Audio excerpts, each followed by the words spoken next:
आज दिवसाची सकाळच खूप सुंदर झाली होती. हे गाय आणि वासरू खूप छान जात होते. बघून मी आत आले आणि फ्रीज उघडलं कारण मला भाजी बनवायची होती. लाईफचा सगळ्यात मोठा प्रश्न की आज भाजीमध्ये काय बनवायचं. फ्रीज मधले वांगे माझ्याकडे टकाटक बघत होते. म्हणले की आज माझाच नंबर आहे. मग म्हणलं चला आज वांग्याची नवीन रेसिपी ट्राय करूया. वांगे घ्यायचं आणि त्याला असं कट करून घ्यायचं आणि पाण्यामध्ये मीठ टाकून त्यामध्ये टाकायचं. त्या रेसिपीचं नाव होतं खारं वांग. तुम्ही पण मला कमेंटमध्ये सांगा, तुम्ही पण असं खारं वांग बनवलं आहे का? मिरची, लसूण, कोथिंबीर हे मिक्सर वाटून घ्यायचं आणि गरम तेल झालं की त्यामध्ये जिरे आणि मोहरी टाकून घ्यायची.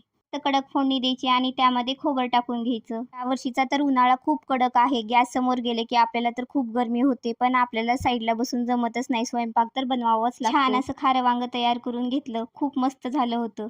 तुम्हाला पुढे बघूनच समजेल की किती छान झालं होतं. आणि सांगायचं म्हणजे की एक साईडला वांग तसंच राहिलं होतं माझ्याकडून विसरून. मला काहीतरी चटपटा खाऊ वाटत होतं, मी खारुड्या खाल्ल्या आणि रात्री भैया आंबे घेऊन आले होते. असा होता माझा आजचा दिवस. Thanks for watching.